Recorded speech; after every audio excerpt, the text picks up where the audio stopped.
Aleluia, aplauda esse Deus maravilhoso que quer te dar um coração abençoador. Glória a Deus. Você pode se assentar. Está preparado para a palavra de hoje? Nessa manhã, abre o teu coração, deixa Deus ministrar. Vamos lá para Mateus capítulo 6, versos de 1 a 4. Depois desse louvor abençoado, maravilhoso, Deus tem algo tremendo para a nossa vida. Eu creio que Deus faz maravilhas, Deus tem um poder e Deus deseja ministrar o nosso coração, além do que já fomos ministrados pelo louvor, no momento de contribuição, informação, mas Deus quer edificação na nossa vida. Feche seus olhos, mas abra o seu coração. Pai, só o Senhor tem um poder absoluto nos céus, na terra e sobre nossas vidas. E nos rendemos, quando cantamos dizendo, Senhor, nos dá um coração segundo o teu, de acordo com o seu desejo. Senhor, ministra, dá direção. Espírito Santo de Deus, nós suplicamos a Ti, vem, aumenta a Tua presença no nosso meio. Que a atmosfera aqui seja de fé, porque cremos que o Senhor tem poder para responder, mudar a nossa família, a nossa situação financeira, a nossa saúde mental, emocional. Nós cremos que o Senhor não perdeu o poder e cremos que o Senhor quer ministrar o nosso coração. Deus, usa, apesar de mim, apesar das limitações, que a Tua palavra flua com liberdade, mas com autoridade. Oramos no nome de Jesus, amém, amém. Glória a Deus. Mateus 6, de 1 a 4, queremos compartilhar sobre a verdadeira caridade. O texto vai dizendo o seguinte, de Mateus 6, de 1 a 4, tenham cuidado, então presta bem atenção, tenham cuidado de não praticar suas obras de justiça diante dos outros, para serem vistos por eles. Se fizerem isso, vocês não terão nenhuma recompensa do Pai Celestial. Portanto, quando você der esmola, não anuncie isso com trombetas, como fazem os hipócritas nas sinagogas e nas ruas, a fim de serem honrados pelos outros. Eu lhes garanto que eles já receberam sua plena recompensa. Mas, quando você der esmola, que a sua mão esquerda não saiba o que está fazendo a direita, de forma que você preste a sua ajuda em segredo, e seu Pai, que vê o que é feito em segredo, o recompensará. Amados, nós estamos refletindo sobre o tema compaixão e graça. E se você se deter um pouquinho nessa expressão, com, espaço, paixão. Quando a gente está apaixonado, a gente faz qualquer coisa. Quando a gente está apaixonado por Deus, a gente não mede esforços. A gente pode estar de um lado da cidade, vai para o outro lado da cidade, para participar de um pequeno grupo, para participar de uma vigília, porque a gente está apaixonado por aquele que mudou a nossa vida. A gente está apaixonado por aquele que mudou a nossa eternidade. Eu estava perdido, eu ia para o inferno. Deus me salvou, te salvou, e Ele vai levar a mim e a você para o céu. E é por isso que eu tenho um coração queimando, apaixonado por aquele que fez de por amor a mim.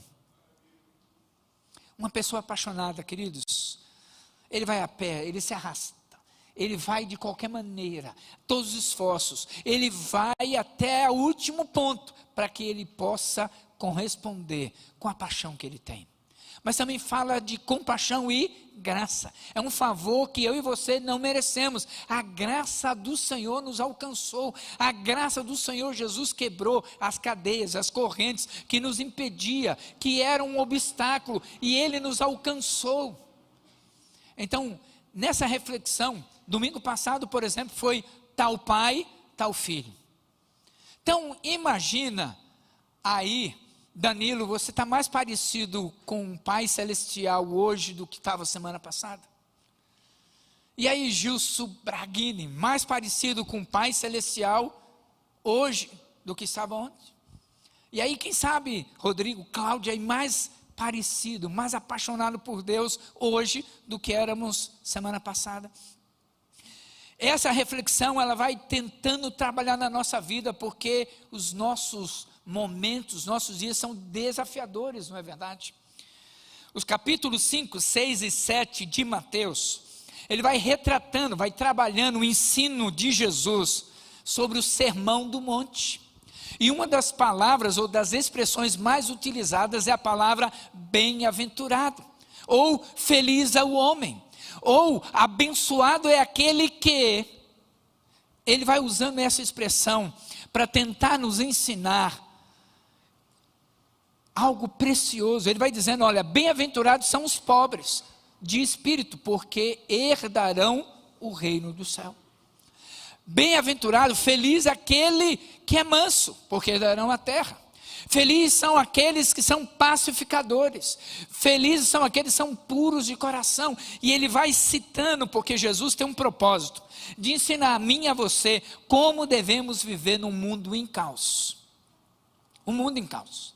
E é interessante, a Mateus 5, ele está dividido em 3 partes, 3 sessões. A primeira parte, capítulo 5, versos 3 a 12, contém as bem-aventuranças, ou seja, a descrição do crente conforme ele é. Como acabei de dizer, felizes os mansos, os puros de coração, é conforme ele é. Ele está dizendo, olha, esse deve ser o seu padrão, o seu modelo. Segunda parte do capítulo 5, de 13 a 16, a gente vai descobrindo como que esse crente, luz do mundo, sal da terra, deve viver. Como nós devemos viver.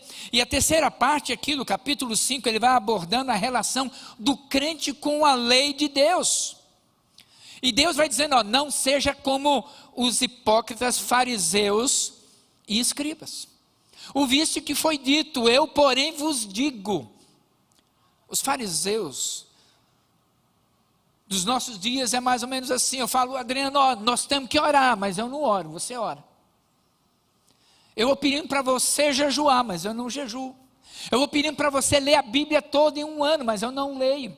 Eu começo a ensinar aquilo que não é uma verdade na minha vida. Isso é o que Jesus está dizendo. Olha, os fariseus, os escribas fazem isso.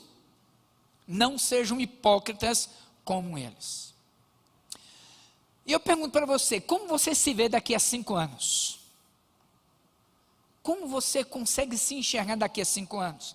Talvez o seu coração, a única coisa que está dizendo, pastor, eu não consigo planejar nada enquanto não passar essas eleições. Eu quero dizer, meu amado, minha amada, que Deus não vai perder o seu trono depois da eleição. Deus não vai deixar de ser Deus, independente de quem assumir a presidência do Brasil. Deus vai continuar reinando soberanamente e ninguém e nada vai tirar o poder soberano do Senhor, nem hoje, nem no futuro, nem nunca.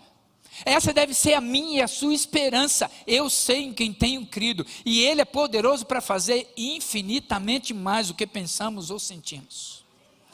Essa deve ser a perspectiva do cristão, daquele que teme a Deus, que confia no Senhor em todo o tempo.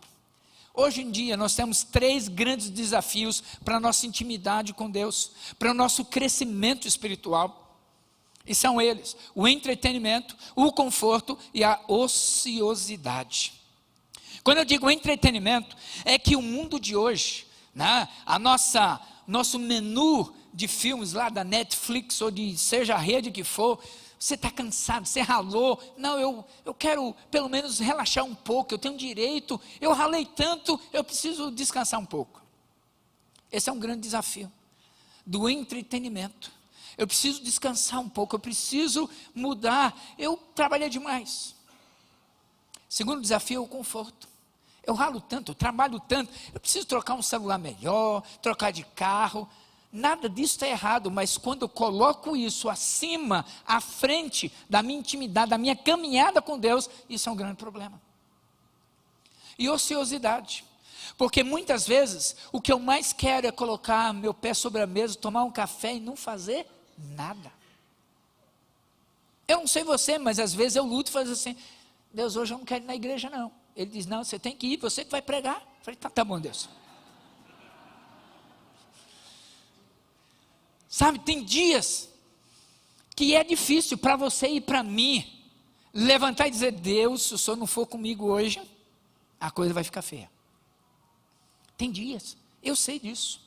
A gente ouve isso, a gente passa por isso, a gente convive com isso. Deus está dizendo que eu preciso vencer essas barreiras. Amados, o inimigo, o diabo, ele tem uma estratégia muito interessante para prejudicar, para anular, para aniquilar o amor entre os irmãos. Para impedir o avanço, seja dos pequenos grupos ou da unidade da igreja, custe o que custar. O diabo está apostando todas as fichas, porque ele sabe que ele não tem futuro na eternidade com Deus. E ele quer impedir de você alcançar esse futuro abençoador na presença do Pai Celestial. E o que ele usa? Ele usa o julgamento. Imagina aí alguém, um irmão, uma irmã, maduro, madura, tomando decisões, fazendo escolhas adequadas, fazendo as ações surtirem efeito, serem produtivas, e as pessoas começam, puxa vida, fulano tem sido uma benção. E esse abençoado, ou abençoada, começa então a colocar como padrão de decisão a maneira como ele faz, a maneira como ele escolhe, a maneira como ele decide. E quando ele está no meio de outras pessoas e não acontece do jeito que ele planejou, aí vem o julgamento. Ora, o julgamento vai vir desse abençoado ou abençoada que colocou um nível tão alto e outros não conseguem alcançar e ele vai depreciando. Ora, é alguém que está do outro lado e diz, puxa vida, é pressão demais. E a gente começa a julgar um ao outro. Capítulo 6, ele vai tratando da continuação do que acontece no capítulo 5. Jesus tentando nos ensinar algo precioso. E ele vai tentando ensinar que todo crente transformado dá com alegria. Repete comigo. Todo crente transformado dá com alegria. Nosso desafio nesta manhã é a gente aprender a começar a desenvolver essa cultura do dar. E aí eu aprendo nesse texto 3 ações, 3 momentos importantes na nossa vida. O primeiro deles está no versículo 2. Eu devo dar, e o texto vai dizendo, dar esmolas. Como que você lida com o dar? Qual é a sua atitude ao dar, abençoar, seja uma esmola, ou fazendo um benefício, ou participando na vida de alguém? O que esse texto quer nos ensinar? E Jesus tentando mostrar qual deve ser a nossa postura quando lidamos com o dar. Como eu e você damos o nosso tempo para o reino de Deus. Como eu e você usamos os talentos que Deus nos deu para a expansão do reino de Deus. Como eu e você utilizamos os dons, as habilidades que recebemos para poder abençoar outras pessoas. Primeira coisa que eu aprendo que é mais importante, Deus tem essa expectativa que eu possa dar de mim na vida das pessoas. Tiago capítulo 4, verso 17, vai dizendo que se eu sei o que é certo para fazer e eu não faço, eu cometo pecado. Está lá dizendo, pense nisso. Quem sabe o que deve fazer o bem e não faz, comete pecado. E eu não preciso ilustrar, porque em muitos momentos eu e vocês já sabemos o que podemos e devemos fazer, e nós não fazemos. Por exemplo, eu e você sabemos o valor e a importância de ler a palavra de Deus. Ninguém nos impede de ler mais a Bíblia do que eu mesmo, do que você mesmo. Ninguém nos impede de orar mais a Deus do que nós mesmos. Ninguém nos impede. Gálatas vai dizendo, 6 verso 10, portanto, enquanto temos oportunidade, façamos o bem a todos, especialmente à família da fé. Preste bem atenção, enquanto temos oportunidade, vai ter momentos em que você vai querer, mas não haverá mais oportunidade de ser bênção na vida de pessoas. De dar de si, porque não haverá mais as mesmas oportunidades. aqui, queridos, é fazer de boa índole, boa vontade. O foco aqui é trabalhar nosso coração, a nossa ganância. Nós vivemos num contexto de ter as coisas cada vez mais. A generosidade não é algo natural na minha vida e na sua vida. O natural é a gente querer mais para mim. Não vai fazer falta, mas eu quero mais. Esse é o natural. A generosidade é algo que eu preciso trabalhar na minha vida, na sua vida, diariamente, para que cresça, para que floresça e dê fruto para a glória de Deus. A nossa cultura é de ter, onde ter tudo não é o suficiente. A gente quer ter mais recursos, mais influência, mais poder. Isso me faz lembrar, eu sou natural de Recife, e eu lembro que a praia de Boa Viagem, uma praia muito bonita, tem um calçadão bem grande até hoje, são várias praias. E eu lembro que para chegar lá e conseguir lugar para estacionar, você tem que chegar cedo. E eu lembro muito bem, quem estava no calçadão, a gente tinha conseguido um bom lugar, estava doido para ir para a praia, era um domingo pela manhã, eu não era crente ainda, adolescente, mas eu lembro dessa cena. Imagina um Porsche. Eu fui ver na internet quanto custa o carro mais caro nos nossos dias. É um Porsche 718 Boxster S, custa somente a bagatela de R$ 679.900. Só isso. Então imagina esse Porsche amarelo vindo de ré para estacionar ali. Aí um esperto vem, estaciona, sai do carro, olha para o dono do Porsche e fala assim, o mundo é dos mais espertos. Se coloca no lugar do dono do Porsche. Talvez você pense assim, pastor, se eu tivesse um Porsche, eu não estava nem preocupado com o lugar para estacionar, não. Mas sabe o que o dono do Porsche fez? Ele não reclamou, ele não criticou. Ele deu a volta na quadra, aumentou a velocidade e entrou com tudo naquele carro. O dono do outro carro colocou na mão, na cabeça e disse, cara, você é doido. Ele falou, não sou doido. Eu quero só dizer para você que o mundo não é dos espertos, é de quem pode mais. O mundo no qual vivemos, ele tem esse princípio, esse conceito. Quem pode mais, quem influencia mais, quem tem mais poder, quem tem mais recursos para fazer o que eu quero mais. Amados, generosidade não vem naturalmente. É algo que eu e você precisamos construir, cultivar a cada dia. Como está, por exemplo, o seu guarda-roupa? Talvez eu ia usar alguém, não, mas eu não vou usar não. Deixa eu gerar o que é melhor. A irmã chega hoje de manhã e fala assim, fala para o marido, bem, estou sem roupa para ir para a igreja hoje. Tradução, eu não estou com roupa nova para ir na igreja. E aí, eu li um livro chamado Igreja Simples, mexeu muito comigo algum tempo atrás. E eu tomei algumas decisões. E uma delas é que eu cheguei lá e eu tenho mais roupa do que eu preciso. E eu não tive dúvida, fui separando calça, sapato, camisa, mandei lavar tudo, passou um saco de 100 litros de roupa. E eu falei assim, vou doar. E tomei uma decisão, se eu comprar uma camisa, vai sair uma camisa, se eu ganhar uma camisa, vai sair outra camisa. E eu percebi que o guarda-roupa ficou muito mais light, muito mais fácil de achar para pôr e tirar as coisas. E aquilo me fez um bem muito grande.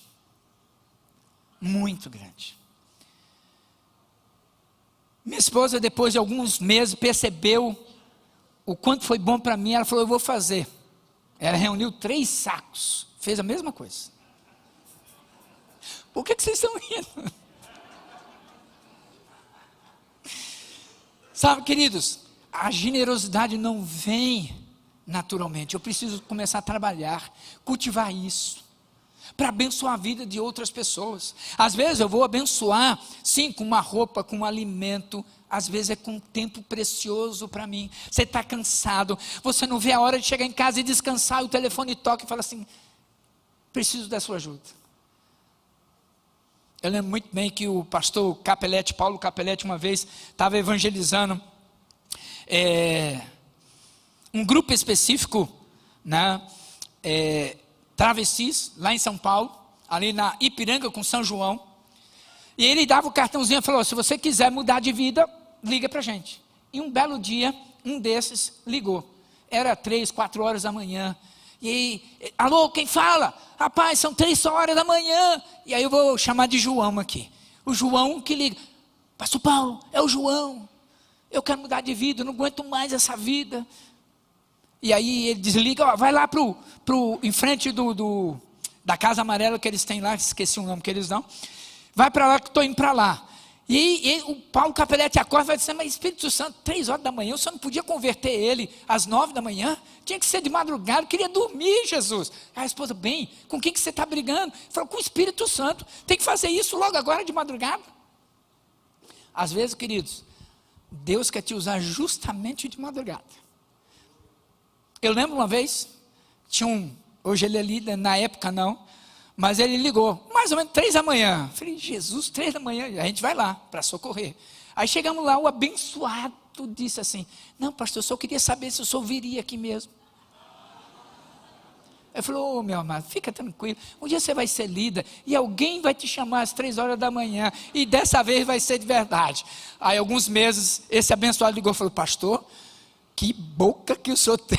Eu falei, não tenho nada a ver com isso. Eu falei, pois é, me chamaram, e não era para ver se eu ia não, o bicho estava pegando. Eu falei, está vendo? Sabe, queridos, Deus quer te usar, e Deus tem poder para te usar infinitamente mais, mas a pergunta é, você quer ser usado por Deus? Você quer se deixar ser usado por Deus? Porque para Deus não tem limite, eu e você que colocamos limites. Pedro e João estavam indo para adorar o Senhor no templo. E havia um mendigo que estava acostumado a receber esmolas, doações. Está lá no livro de Atos 3, verso 6. E antes que ele pudesse falar, aquele mendigo pudesse falar qualquer coisa, disse Pedro, não tenho prata, nem ouro, mas o que eu tenho, isso lhe dou, em nome de Jesus Cristo Nazareno, anda.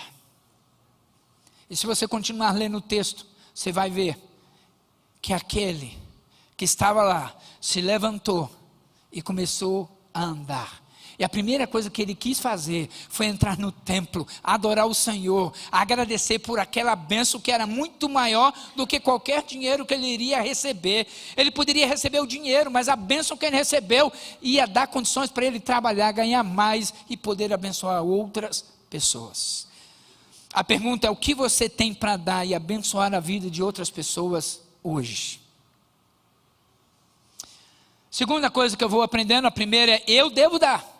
Seja esmola, seja abençoar a vida de alguém, eu devo dar. Segunda coisa, eu devo dar com a motivação certa. Repete comigo, eu devo dar com a motivação certa. O versículo 1 vai dizendo, tenham cuidado. Tenham cuidado de não praticar suas obras de justiça diante dos outros para serem vistos por eles. Se fizerem isso, vocês não terão nenhuma recompensa do Pai Celestial. Nós já aprendemos que eu e você devemos dar de nós, dar para a vida de outra pessoa, abençoar, isso nós aprendemos.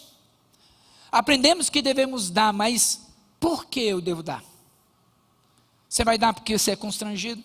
Você dá o dízimo porque a igreja obriga? Você dar de si para a vida de alguém porque é conveniente? Qual é a motivação? É interessante que Jesus não proibiu que os atos de justiça, as nossas obras, não aconteçam. E que as pessoas não vejam. Ele não proibiu isso. Em Mateus 5,16, ele vai dizendo assim, que brilhe a sua luz diante dos homens, para que vejam as suas obras, boas obras, e glorifique ao Pai de vocês que está nos céus. Deus não proíbe, não impede, mas Ele quer saber por quê, qual é a motivação por trás disso, de você estar fazendo o que você está fazendo. Mais importante do que fazer, é a razão, é o motivo pela qual eu estou fazendo. Tudo, meus amados irmãos, precisam ser realizados para a glória de Deus, glória exclusiva do Pai Celestial, somente para Ele. Deus não divide a sua glória com ninguém. Aqueles que estão buscando aplauso, reconhecimento, vai ficar nisso. Que legal, que bom. Deus está nos ensinando nesse texto que aí está a sua recompensa, o elogio, o reconhecimento, talvez o tapinha nas costas. Cara, que massa, que legal. Mas Deus não para por aí. Ele vai dizendo as palavras do Senhor: quando deres esmola. E aqui ele está subentendendo, está ensinando que os discípulos já prestavam essa assistência com regularidade. Eles já faziam isso de maneira costumeira. Quando deres esmola. E aí ele vai chamando para a advertência: não toques a trombeta. O que ele está tentando ensinar? Naquela época de Jesus, o gasofilácio, onde ele lançava as ofertas, era uma caixa onde tinha como que um berrante de Mato Grosso do Sul, só que ele fazia várias curvas, começava com uma boca grande, ia diminuindo, né? Por duas razões. Primeiro, para evitar os ladrões e salteadores que podiam lançar a mão, por isso ele era estilo caracol. Mas segundo, ele queria nos ensinar, não havia cédula, eram moedas na época. Então quando você lançava uma moeda, ele ia girando, caía e fazia um barulho. E é essa expressão: não toque trombetas. Imagina alguém que está chegando, né? Pega lá um monte de moedas de valor e vai colocando. As pessoas vão ouvindo um barulho e vão sendo chamadas a sua atenção para dizer: quem que é esse tão generoso aí? Essa caixa era chamada de shofar, né? Tinha esse intuito, esse propósito. E Deus está dizendo assim: olha, cuidado com esse tipo de conduta que os hipócritas fariseus tinham, andando nas ruas, tentando demonstrar algo que eles não eram. Motivação. Isso me faz lembrar a história que eu ouvi uma certa vez, que falava sobre Jesus, Pedro e os discípulos. Jesus se aproximou deles e disse: olha, eu quero que vocês peguem uma pedra e carreguem por mim. E aí todos os discípulos pegaram uma pedra e carregaram por causa de Jesus. Mas Pedro, muitas vezes eu e você somos igualzinho a Pedro. Ele falou assim: bem, Jesus não falou qual era o tamanho, nem o peso. Então eu sei que pedra cansa. Então eu vou pegar uma pedra pequena que cabe num bolso. Ele pegou, pôs no bolso. E Jesus disse: me sigam. E caminharam, caminharam, caminharam. Chegou a hora do almoço, Jesus disse: ó, nós vamos parar aqui, nós vamos orar e aí nós vamos comer. Pegue as suas pedras, coloque em frente. Jesus orou, a pedra de cada um se transformou em pão. E aí, Pedro viu o tamanho. Você está rindo porque não é você, né? E por mais devagar, por mais lento que Pedro comece a comer, ele termina primeiro que todo mundo. Ele fala assim: me dei mal nessa, hein? Mas na próxima eu tiro o prejuízo. Aí Jesus fala: bem, todo mundo terminou, pegue outra pedra e me sigam. Pedro não era bobo, falou assim: eu vou pegar uma pedra que nesse retorno aqui, eu vou me ralar para pegar, mas eu vou pegar. E ele ia lá, cambaleando, né? Ele falou: eu vou tirar a barriga da miséria na hora do jantar hoje. E foi, carregou, cambaleando, foi. Finalmente chegou ao lugar, perto do rio, perto da hora do jantar. E Jesus disse: ó, cheguem aqui perto. Todo mundo chegou. Jesus disse assim: lance a pedra na água. Pedro falou assim: não acredito. O senhor está brincando comigo, Jesus? Eu ralei para chegar aqui. O senhor está dizendo agora para jogar fora? E aí Jesus, eu imagino que ele tira um suspiro, como ele faz comigo, e fala assim: Djalma, de novo, você está carregando a pedra para quem? Porque eu pedi para carregar para mim. Você está carregando a pedra para quem? Todo o esforço que você está fazendo é para quem? Toda a luta que você está tendo é para quem? Qual é a motivação? O que faz você ser um líder de pequeno grupo, cuidando de pessoas e falar assim: pastor, tem gente que... Eu ouvi uma expressão esse dia, falou assim: pastor, eu fui expulsar um demônio de uma pessoa. Quando o demônio saiu, falou assim: graças a Deus, não aguentava mais aquele crente. De vez em quando eu ouço algum líder e falo assim: pastor, nem o diabo aguenta ele não. Mas eu sempre brinco dizendo que Deus nos dá pessoas, não que a gente quer, mas que a gente precisa, para a gente crescer, para a gente aprender a ser perseverante, para a gente aprender a orar pela pessoa, para a gente aprender a crer que Deus pode fazer milagre, inclusive na vida desse abençoado e desta abençoada. Você está carregando pedra para quem, queridos? Jesus falava que esses líderes hipócritas do texto aqui, eles queriam ser vistos, eles queriam passar essa imagem de piedade, de generosidade. Eles tentavam ser alguém que eles sabiam que não eram. E eu sei disso todo dia, quando eu olho no espelho, eu vou escovar o dente e falo assim: Djalma, vê se anda direito hoje. Vê se aprende a ouvir o mestre e andar de acordo com a vontade dele. Isso me fez lembrar, irmãos, alguns meses atrás, antes da pandemia, estava eu e um irmão aqui em frente à igreja. E aí veio um pedinte, e na minha mente, no meu coração, falou assim: não vou ajudar. E aquele pedinte chegou, pediu, contou a sua história, e o irmão que estava lá, mais sensível, coração melhor do que o meu, falou assim: eu vou te ajudar, mas olha só, você vai comprar droga? Não. Você vai comprar bebida? Não. Cigarro? Também não. Então eu vou te dar, porque senão Deus vai pesar a mão. E ele pegou o dinheiro e foi. Passado uma semana, ou um pouco mais, eu e o mesmo irmão estávamos quase no mesmo horário, ali na frente da igreja de novo. E quem que vem? O mesmo pedinte. Aí eu falei: sobrou. Antes de abrir a boca, aquele pedinte chegou e falou assim: toma esse dinheiro maldito, porque eu peguei ele, menti para você, quebrei a mão, fui atropelado, não aguento, toma o que é teu.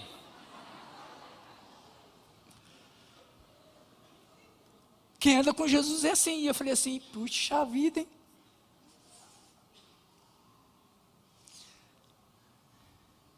Segundo Coríntios capítulo 12, verso 15, diz assim: assim de boa vontade, por amor de vocês, gastarei tudo o que tenho, e também me desgastarei pessoalmente, visto que os amo tanto, devo ser menos amado. O Senhor Jesus está tentando nos ensinar, meus amados irmãos, que eu devo me gastar por causa do Senhor, que eu devo permitir que outros gastem a minha vida por causa do Senhor. Eu lembro, nosso filho Benjamin tem 32 anos, mas quando estava ainda na barriga da minha esposa, nós não tínhamos recursos para o parto. Minha esposa é professora de música, ela dava aula no fundo da casa, que era o pastor Afonso, e dava aula na rua 25 de dezembro, aqui na cidade. E a gente orava, e às vezes minha esposa chegava: e aí, alguma oferta, alguma bênção? Eu falei assim: nada. Uma semana, um mês, estava se aproximando o dia do parto e nada, até que chegou uma senhora, vinda do estado de São Paulo, mudando para aqui, para Campo Grande, não sabemos como, mas descobriu a minha esposa, Sandra, e aí falou assim: olha, eu quero colocar minhas 3 filhas para estudar piano com você, quanto que sai? Faça o cálculo aí, eu vou pagar o ano inteiro. A minha esposa falou assim: não acredito. Eu falei: acredito. Você faz ideia qual era o valor que deu, irmãos? Era o que faltava para o parto do nosso filho. Deus é assim. Deus vai trabalhando na nossa vida, suprindo a nossa necessidade. Deus vai trabalhando para que a generosidade seja algo que vai crescendo na nossa vida e dando fruto. Nos anos 90, estava ajudando um pastor na Igreja Batista Buriti, na área de missões. E eu lembro que era uma campanha. 2 irmãos daquela mesma igreja viveram experiências distintas naquele momento. A ideia era levantar recursos para pastores lá em Moçambique, na África, comprarem uma bicicleta. E tinha um irmão, melhor dizendo, que ele tinha uma bicicleta e Deus falou assim: doa a sua bicicleta. Sabe o que ele fez? Nada. Não doou. Semana seguinte, roubaram a bicicleta dele. Ele falou assim: pastor, eu não dei, o diabo levou. Na mesma semana, um casal juntando dinheiro para trocar a máquina de lavar roupa. E Deus falou também: vai lá e dou o dinheiro que está na poupança para missões. Os 2 tomaram uma atitude diferente. Bem, o que você acha? Eu estou sentindo isso de Deus. Eu também, dá. E deu. Mais ou menos 30 dias depois, tinha um casal, estavam saindo da cidade de Campo Grande, missionários voltando para os Estados Unidos, e Deus falou ao coração da irmã: pega essa máquina e doa para aquela família que estava juntando o dinheiro para trocar a máquina. E quando deu, a irmã começou a chorar. A irmã americana pensava assim: não gostou. Falou: não, a gente ia trocar, mas nunca imaginamos ter uma máquina dessa aqui. Deus deu infinitamente mais. Como é que está o teu coração? Eu não vou dar para negociar, eu vou dar porque a minha motivação é abençoar. A minha motivação é ser generoso. Eu quero aprender essa cultura de abençoar, de suprir, de poder ir muito mais além do que eu posso imaginar Deus fazendo na minha vida. Por que você faz o que você faz? O que te motiva a gastar a sua vida abençoando pessoas? Terceira e última coisa que eu aprendo nesse texto, versículo 4. Eu devo dar por gratidão a Deus. Repete comigo: eu devo dar por gratidão a Deus. Versículo 4. De forma que você preste a sua ajuda em segredo. E seu pai, que vê o que é feito em segredo, o recompensará. Gratidão, queridos. Gratidão. A cada dia, principalmente essa semana, Deus estava me lembrando: Djalma, eu perdoei os teus pecados. E quando eu lembro dos pecados, eu falei: meu Deus, o Senhor me perdoou, o Senhor quitou as dívidas. Deus vai dizendo assim: olha, você, Djalma, ia para o inferno, passar a eternidade longe de mim, e agora você vai passar a eternidade comigo. E eu comecei a chorar dizendo: Senhor, não é possível, que amor constrangedor é esse, que vai quitando as dívidas, vai dando um favor imerecido do Pai Celestial. Por isso ele está dizendo: olha, quando a sua mão esquerda der algo que a direita nem perceba, porque o maior benefício é eu dar com a liberalidade, sem me preocupar o motivo pelo qual eu estou fazendo isso, a não ser eu estou fazendo por amor.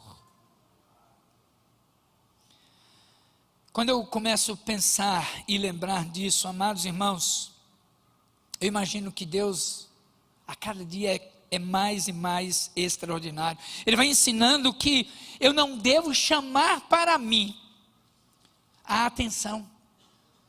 Ele está dizendo: olha, quando você faz algo esperando um aplauso, reconhecimento, acabou por aí. Mas quando você faz motivado por amor, por causa do amor, esse amor que constrange, ele está dizendo que você e eu vamos receber uma recompensa nos céus. Eu não sei qual vai ser essa recompensa, mas como é o homem que é curioso, não é a mulher? Aí os homens vão começar a pesquisar para tentar descobrir que recompensa que é. Eu não sei, mas vai ter. E vai ser tremendo, vai ser maravilhoso, vai ser algo extraordinário. Deus está dizendo que a gente vai receber do Pai Celestial algo abençoador e tremendo. Eu também, meu irmão, é isso aí, glória a Deus. Isso me faz lembrar, tinha um irmãozinho, então, estou sentindo falta do Marcelo, que ele fala: aleluia, Jesus. E eu lembro de uma irmãzinha, chegou na igreja recém, e ela chegava e falava: aleluia, glória a Deus. E os irmãos não estavam acostumados com isso, irmãos. E aquilo ia incomodar. E cada vez ela estava mais agradecida a Deus, mais alto ela falava, e gente ia ficando assustado: que negócio é esse? Não é o nosso costume. E aí queria de todo jeito parar a irmãzinha de falar aleluia, glória a Deus, mas não sabia como. Aí um abençoado descobriu, falou o seguinte: olha para o pé dela, estava precisando de sapatos. Aí reuniram uma comissão, foram na casa da irmãzinha, falou: ó, irmã, a gente reuniu aqui, tem vários pares de sapato para você, você escolhe a cor, tamanho, modelo, mas a gente quer pedir só um favor para você.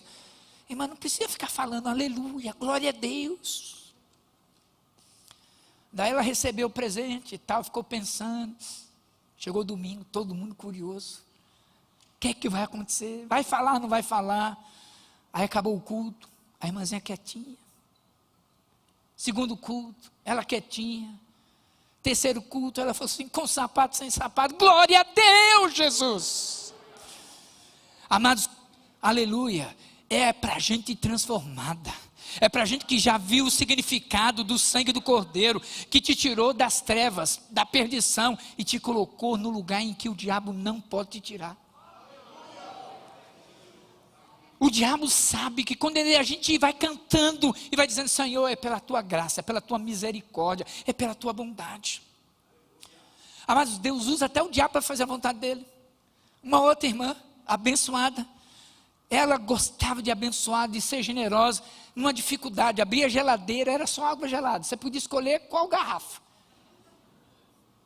mas só tinha água gelada, e ela na dificuldade, falou assim: Deus me ajuda, e tinha uma rádio evangélica, ela foi lá pedir ajuda, pelo amor de Deus, meus irmãos, me ajuda, e um tal de pai de santo viu um negócio e falou assim: é hoje que eu vou acabar com a raça desses crentes.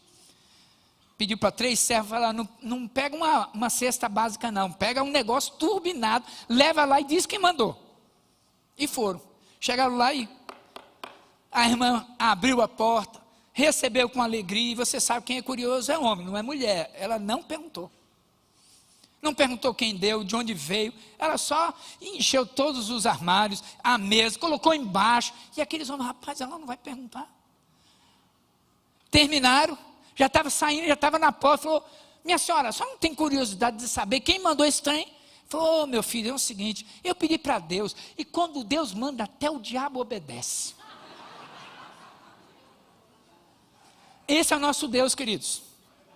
Ele vai usando até mesmo o inimigo, o diabo, para realizar a sua boa vontade.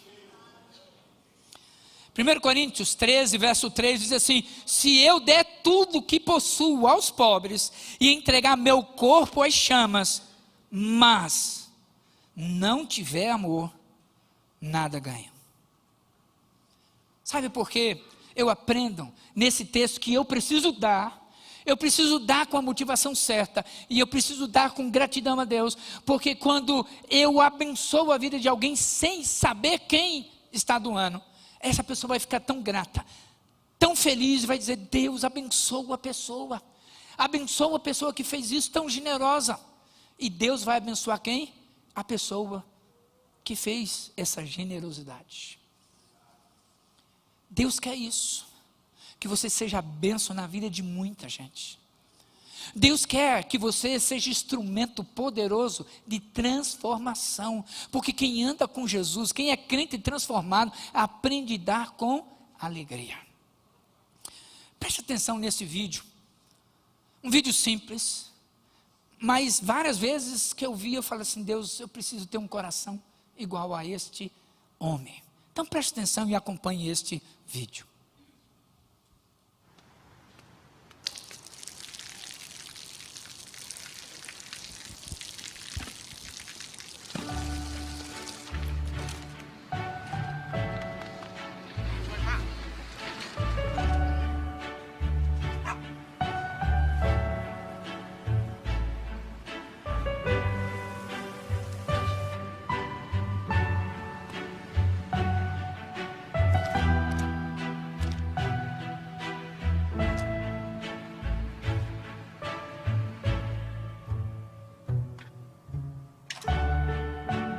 เขาจะได้อะไรถ้าเขาทำแบบนี้ทุกวัน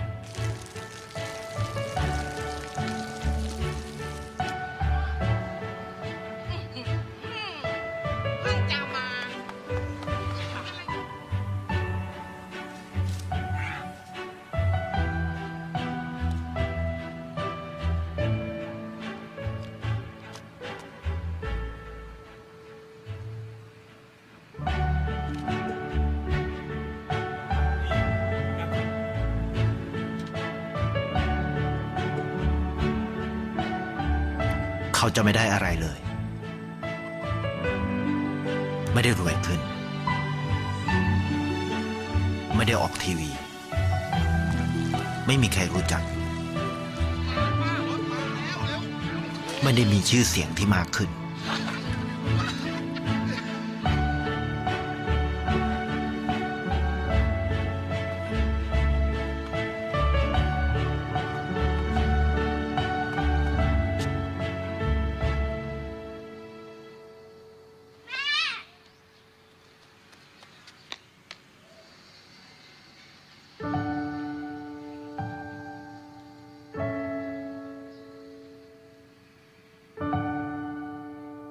ราะสิ่งที่เขาได้คือได้แค่ความรู้สึก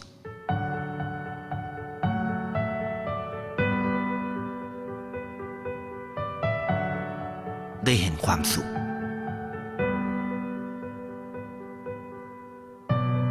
ได้เข้าใจ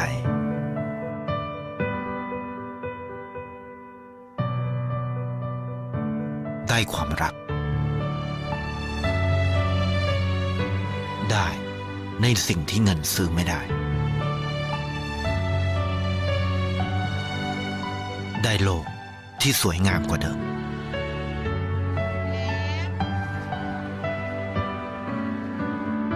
ในชีวิตคุณอะไรคือสิ่งที่คุณต้องการมากที่สุด Glória a Deus. Você pode ficar em pé? Louvado seja Deus. Assim, de boa vontade, por amor de vocês, gastarei tudo o que tenho e também me desgastarei pessoalmente. Visto que os amo tanto, devo ser menos amado. Eu aprendo que a verdadeira caridade é dar pela motivação certa, dar por gratidão a Deus. Sabe, aquele moço, ele não estava preocupado, não ia sair na televisão, ele não está preocupado com a fama, o desejo. Você pode imaginar o impacto que, quando ele viu aquela menina na escola, você pode imaginar o impacto na vida daquela menina, estudando e dizendo assim, não tem preço. Não tem preço, amados, a maneira como Deus quer usar você. Não tem preço o impacto que Deus quer fazer na vida de multidões através da sua vida. Feche seus olhos, mas mantenha o coração aberto. Espírito Santo de Deus, eu oro nesta manhã porque é o Senhor que vai nos agraciando mais uma vez. O Senhor é tão pleno e cheio da paixão celestial, ao ponto de deixar os céus e trazer aqui na terra, para inundar o nosso coração, o teu amor. Sopra sobre nós, Senhor. Sopra sobre nós essa paixão. Sopra sobre nós essa graça. Sopra sobre nós essa generosidade que não é natural, onde a gente precisa se esforçar para poder dar fruto, para poder criar raízes na nossa vida. Oh, Espírito Santo de Deus, constrange o nosso coração, para que a gente possa fazer as coisas pela motivação certa, agradar o Pai das luzes, que não há variação nem mudança. Nos ajuda, ó Deus, a gastar a nossa vida, investir na nossa vida, mesmo que aquela pessoa abuse da nossa generosidade, mas ela não vai ter desculpa quando chegar nos céus e dizer, Senhor, eu não devia ter feito. Espírito Santo de Deus, constrange o nosso coração, porque somente o Senhor sabe. A gente não precisa da aprovação de homens, a gente precisa da aprovação apenas do Deus vivo e poderoso. Deus nos ensina e nos ajuda a dar com alegria, a dar sabendo que essa é a missão, o propósito pelo qual o Senhor mesmo nos ensina, que deixou os céus e se doou vindo aqui à terra. Que aqui na terra se doou, deixando que os outros pudessem ser abençoados a partir do Senhor. Aquela mulher com fluxo de sangue, aquela outra mulher que foi pega em adultério flagrante, a viúva que perdeu o seu filho em Naim, mas tantos homens, como Zaqueu, como Herodes, como Nicodemos. E nessa manhã é nós, Senhor, somos nós aqui. Tem misericórdia, ó Deus. Nós queremos ir muito mais além. Nós queremos desfrutar, ó Deus, da comunhão que não tem preço com o Senhor. Onde a gente não tem pressa de sair da Tua presença. Onde cada palavra da Bíblia Sagrada ela vai curando as feridas da alma. Ela nos faz ver que, apesar do nosso passado, o Senhor tem um futuro extraordinário. Deus amado, nos ajuda, Senhor, a poder saber que o Senhor não está escrevendo o nosso nome no livro da vida apenas para fazer volume, mas eu creio, como nos diz Apocalipse 7:9, que diante do Cordeiro que tira o pecado do mundo, há uma grande multidão, nações, etnias, povos incontáveis que diziam: louvado seja o santo Cordeiro que me perdoou, que me salvou e transformou a minha vida. Espírito Santo de Deus, se alguém nesta manhã, ou na internet, ou aqui presente, que ainda não tem certeza da sua vida eterna com Jesus, que o Senhor mesmo possa ministrar o coração dela e criar o desejo de se entregar a Jesus, e de poder repetir a oração mais importante, que lá na sua alma ela possa dizer: Senhor Deus, obrigado, porque nesta manhã o Senhor me revelou quem Tu és. Obrigado, Senhor, porque o Senhor olha para os meus erros e o Senhor diz que está pronto para perdoar, que o Senhor está pronto para me dar vida eterna sem eu merecer.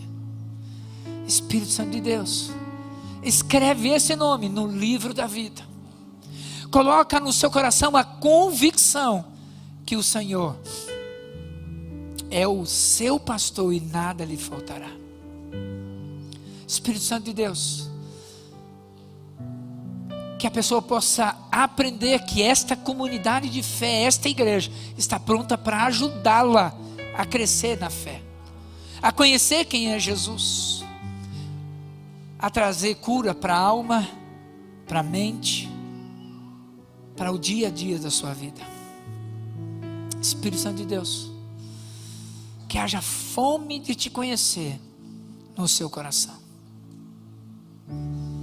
e que o amor de Deus, o nosso Pai Celestial, que a graça de Jesus que muda a nossa história de vida, que o Espírito Santo que anseia ardentemente de pegar, segurar na nossa mão e mostrar o caminho, possa diariamente, nessa semana, nos privilegiar com experiências extraordinárias, dizendo: eu sou o teu Deus, sou eu que te sustento, sou eu que guio a tua vida, e se necessário for, você vai passar pelo vale da sombra da morte, porque o teu cajado, Senhor, nos conforta, nos consola a cada dia. Ó Deus, nós vamos te adorar em alguns instantes, que a gente faça isso com toda a nossa alma, dizendo: Senhor, eu te adoro, eu me rendo a ti de todo o meu coração, em nome de Jesus, amém, amém, amém. Louvado seja Deus, aleluia. Vamos adorar o Senhor ainda em pé. Se você quiser, abrace seu irmão aí e vamos adorar o Senhor.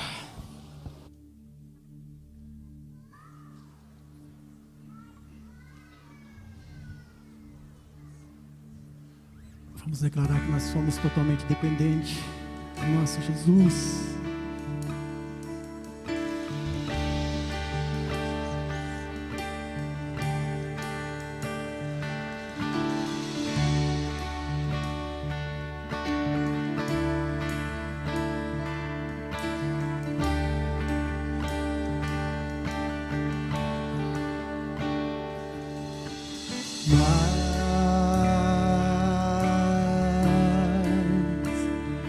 De ti,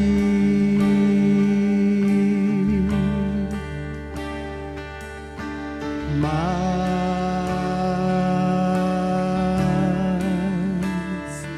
de ti e menos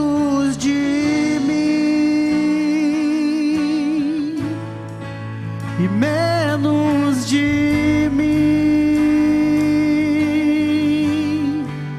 e menos de mim, e menos de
Vai na bênção, vai na paz de Cristo Jesus. Uma semana abençoada.